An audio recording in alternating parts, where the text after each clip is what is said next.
I hope कि सब लोग अच्छे होंगे। तो आज की क्लास में हम लोग देखिए बायोलॉजी के मोस्ट इंपोर्टेंट क्वेश्चंस रहे। तो चलिए क्लास को स्टार्ट करते हैं। साइंस से विज्ञान है।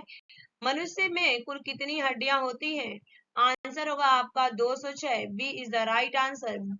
इस क्वेश्चन का आंसर होगा आपका बी, 206 हड्डियां होती है। नेक्स्ट क्वेश्चन, मनुष्य की खोपड़ी में कितनी अस्थियां होती हैं? आंसर बताइएगा कि मनुष्य की खोपड़ी में कितनी अस्थियां होती हैं। तो आंसर होगा आप इस क्वेश्चन का यहाँ पे 8 हो जाएगा। A is the correct answer. A is the right answer. 8 होते हैं। नेक्स्ट क्वेश्चन, मनुष्य के शरीर में पसलियों के कितने जोड़े होते हैं? मनुष्य के शरीर में पसलियों के कितने जोड़े होते हैं? आंसर होगा 12। A is the right answer. 12 A is the right answer. Next question, शरीर की सर्वाधिक प्रबल अस्थि होती है। शरीर की सर्वाधिक प्रबल अस्थि होती है। आंसर हो जाएगा आपका जबड़े में। B is the right answer. जबड़े, B is the right answer. Next question, मानव शरीर की सबसे छोटी हड्डी। मानव शरीर की सबसे छोटी हड्डी। आंसर होगा आपका सी, स्टेपिस जो होती है मानव शरीर की सबसे छोटी हड्डी होती है और ये कान में पाई जाती है। ठीक है, और कान में कितनी हड्डी पाई जाती है? तो 3 पाई जाती है, एक कान में और दूसरी कान में 3, तो दोनों को मिला के 6 हड्डियां हो जाती है आपकी। स्टेपिस हो जाएगा यहाँ पे। C is the right answer. Next question, मानव शरीर की सबसे लंबी हड्डी। अब यहाँ पे पूछा गया है कि मानव शरीर की सबसे लंबी हड्डी, तो राइट आंसर होगा D is the correct answer, femur. ठीक है, फीमर जो है आपका जांग में पाए जाने वाला सबसे लंबी हड्डी होती है। D is the correct answer. Next question, निम्न में से कौन मानव के पैर की हड्डी नहीं है? पूछा गया है कि निम्न में से कौन मानव के पैर की हड्डी नहीं है। तो देखिए आपका यहाँ पे टिबिया भी होता है, फीमर भी होता है, फ्यूला, लेकिन ह्यूमरस आपका हाथ में पाया जाता है। तो B is the correct answer होगा इस क्वेश्चन का। नेक्स्ट क्वेश्चन, ह्यूमरस अस्थि कहाँ पर पाई जाती है? ह्यूमरस अस्थि कहाँ पे पाई जाती है? तो आंसर होगा आपका अग्रभुजा में पाई जाती है। अग्रभुजा हो जाएगा यहाँ पे। D is the right answer. Next question, मनुष्य के शरीर में पैर की हड्डी। मनुष्य के शरीर में पैर की हड्डी। आंसर होगा संधरी। संधरी होती है। B is the correct answer. संधरी, B is the right answer. Next question, tibia नामक हड्डी किसमें पाई जाती है? टिबिया नामक हड्डी किसमें पाई जाती है? तो आंसर होगा आपका टांग में पाई जाती है। B is the correct answer. टांग में पाई जाती है। B is the right answer. Next question, मानव शरीर के किस अंग की हड्डी सबसे लंबी होती है? मानव शरीर के किस अंग की हड्डी सबसे लंबी होती है? आंसर होगा आपका जांग। B is the correct answer. जांग की जो हड्डी होती है आपकी सबसे लंबी हड्डी होती है। B is the right answer. Next question, दांतों तथा हड्डियों में पाए जाने वाले तत्व। दांतों तथा हड्डियों में पाए जाने वाले तत्व। राइट आंसर होगा यहाँ पे कैल्शियम एवं फास्फोरस। कैल्शियम एवं phosphorus, C is the right answer. Next question, वृद्धावस्था में मनुष्य की हड्डियां क्यों कमजोर हो जाती है? वृद्धावस्था में मनुष्य की हड्डियां क्यों कमजोर हो जाती है? तो आंसर होगा यहाँ पे कैल्शियम की कमी के कारण। कैल्शियम की कमी के कारण जो मनुष्य में जो वृद्धावस्था में बुढ़ापे में उनकी हड्डियां कमजोर हो जाती हैं। तो राइट आंसर होगा इसका C is the correct answer. Next question, अस्थि में कौन सा लवण सर्वाधिक मात्रा में होता है? अस्थि में कौन सा लवण सर्वाधिक मात्रा में होता है? आंसर होगा आपका कैल्शियम फास्फेट। कैल्शियम फास्फेट जो होती है हड्डी में सबसे अधिक मात्रा में होता है। A is the right answer.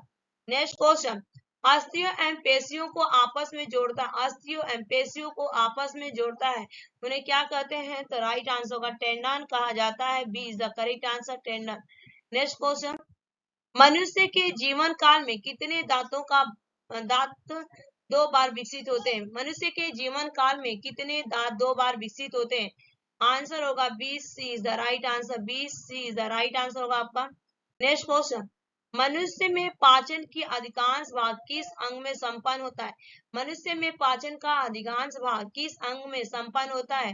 तो राइट आंसर होगा छोटी आंत। छोटी आंत में संपन्न होता है, पूर्ण होता है, कम पूरी तरह से वहां पे डाइजेस्ट हो जाता है। कंप्लीट डाइजेशन अगर पूछा गया था स्मॉल इंटेस्टाइन में हो जाता है आपका। C is the right answer. Next question, मनुष्य में पाचन क्रिया कहाँ प्रारंभ होती है? मनुष्य में पाचन क्रिया कहाँ प्रारंभ होती है? आंसर होगा आपका मुख। C is the right answer. मुख, C is the right answer.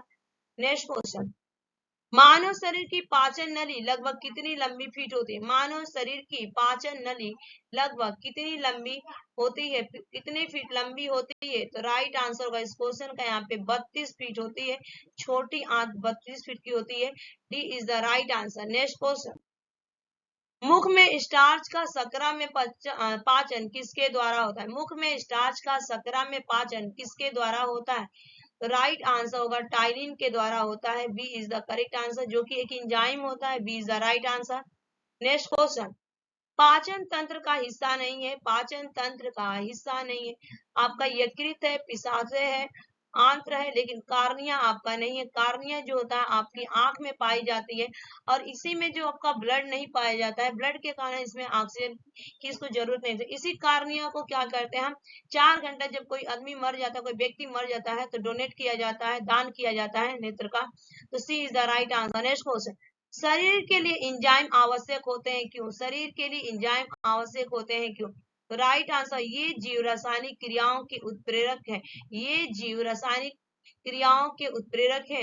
D is the correct answer. Next question, दुग्ध प्रोटीन को पचाने वाला एंजाइम, दुग्ध प्रोटीन को पचाने वाला एंजाइम आंसर होगा rennin. Answer rennin. C is the right answer.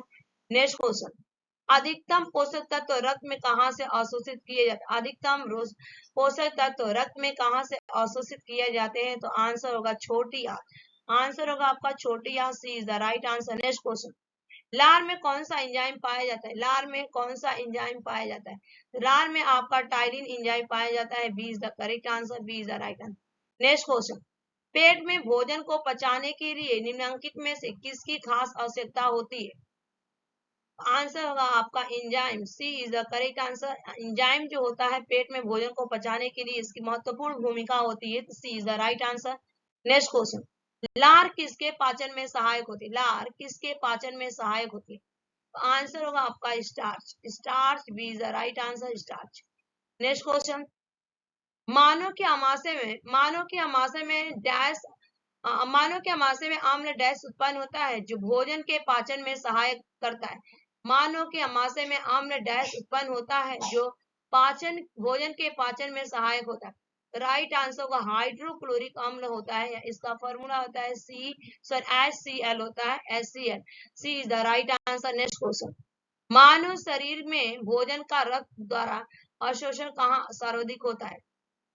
Right answer होगा छोटी आंत। C is the correct answer, छोटी आंत। नेक्स्ट क्वेश्चन, प्रोटीन का पाचन कहाँ से प्रारंभ होता है? तो प्रोटीन का जो पाचन होता है आपका छोटी आंत से प्रारंभ होता है। यहाँ पे छोटी आंत is the right answer. Next question, अमाशय द्वारा स्रावित रस भोजन को आसानी से पचा लेते, लेकिन अमाशय स्वयं इन पाचक रसों में अप्रभावित रहता है क्योंकि? इसका आंसर है कि अमाशय की दीवार श्लेष्मा के द्वारा सुरक्षित रहती है। अमाशय की दीवार श्लेष्मा के द्वारा सुरक्षित रहती है। A is the right answer. Next question, पचे हुए भोजन में मौजूद विषैले पदार्थ का कौन सा अंगचूषण होता है? पचे हुए भोजन में मौजूद विषैले पदार्थ का कौन सा अंगचूषण करता है? तो राइट आंसर होगा यकृत करता है। यहाँ पे D is the correct answer. Next question, pepsin एक है, तो पेप्सिन एक आपका क्या है? एंजाइम है। पेप्सिन एक एंजाइम है। A is the right answer. Next question, pepsin बदल देता है, पेप्सिन बदल देता है, तो पेप्सिन आपको प्रोटीन को पॉलीपेप्टाइड में बदल देता है। पेप्सिन आपको B is the right answer, protein को पॉलीपेप्टाइड में बदल देता है। नेक्स्ट क्वेश्चन, पाचन क्रिया में प्रोटीन निम्न में से किस पदार्थ में बदल जाते हैं? पाचन क्रिया में प्रोटीन निम्न में से किस पदार्थ में बदल जाते हैं? आंसर होगा यहाँ पे एमिनो अम्ल में बदल जाते हैं। एमिनो अम्ल। C is the right answer. Next question, पित्त निम्न में से किसके द्वारा पैदा किया जाता है? पित्त निम्न में से किसके द्वारा पैदा किया जाता है? तो आंसर होगा अग्नाशय के द्वारा पैदा किया जाता है। C is the right answer.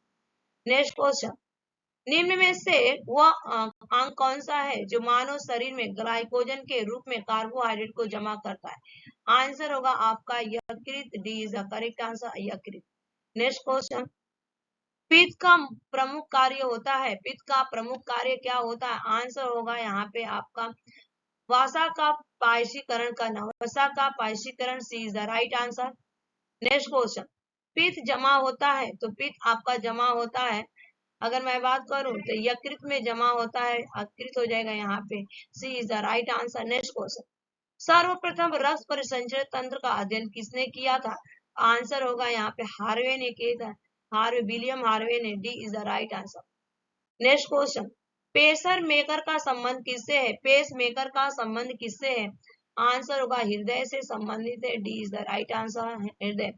Next question, pace maker का संबंध किससे है? तो पेस मेकर का संबंध है दिल की धड़कन प्रारंभ कर, दिल की धड़कन प्रारंभ करना। C is the right answer. Next question, गति प्रेरक किससे संबंधित है? गति प्रेरक किससे संबंधित? आंसर होगा सी, हृदय से संबंधित है। C is the right answer. Next question, निम्न में से किनकी भित्तियों पर रक्त दाब द्वारा डाले गए दबाव को रक्त दाब कहते हैं? आंसर होगा धमनी, धमनी होगा। सी इज द राइट आंसर, धमनी। नेक्स्ट क्वेश्चन, सोते समय रक्तदाब में क्या परिवर्तन होता है? सोते समय रक्तदाब में क्या परिवर्तन होता है? आंसर हो जाएगा बी, घट जाता है रक्त परिवर्तन। B is the right answer. Next question, रुधिर दाब का मापक, रुधिर दाब का मापक यंत्र पूछा गया है, तो आंसर होगा इसका आपका सी, सिफेग्नोमीटर होगा, सिफेग्नोमैनोमीटर हो जाएगा। C is the right answer. Next question, lub dub आवाज निम्न में से किस अंग से संबंधित है? लब डब की आवाज निम्न में से किस अंग से संबंधित है? आंसर होगा हृदय से संबंधित है। C is the right answer, हृदय। नेक्स्ट क्वेश्चन, मनुष्य के शरीर में हृदय को एक बार धड़कने के लिए औसतन कितना समय लगता है? मनुष्य के शरीर में हृदय को एक बार धड़कने के लिए कितना समय लगता है? तो राइट आंसर होगा 0.8 second, 0.8 second. D is the right answer. Next question, स्वस्थ मनुष्य में प्रति मिनट हृदय धड़कता है, स्वस्थ मनुष्य में प्रति मिनट हृदय धड़कता है, तो राइट आंसर होगा आपका 72 बार। C is the correct answer. आज के लिए इतना ही। Thanks for watching this video. Bye bye, take care, have a nice day. और ये 50 क्वेश्चन कंप्लीट हो गए, केवल मैंने आपका 12 मिनट लिया।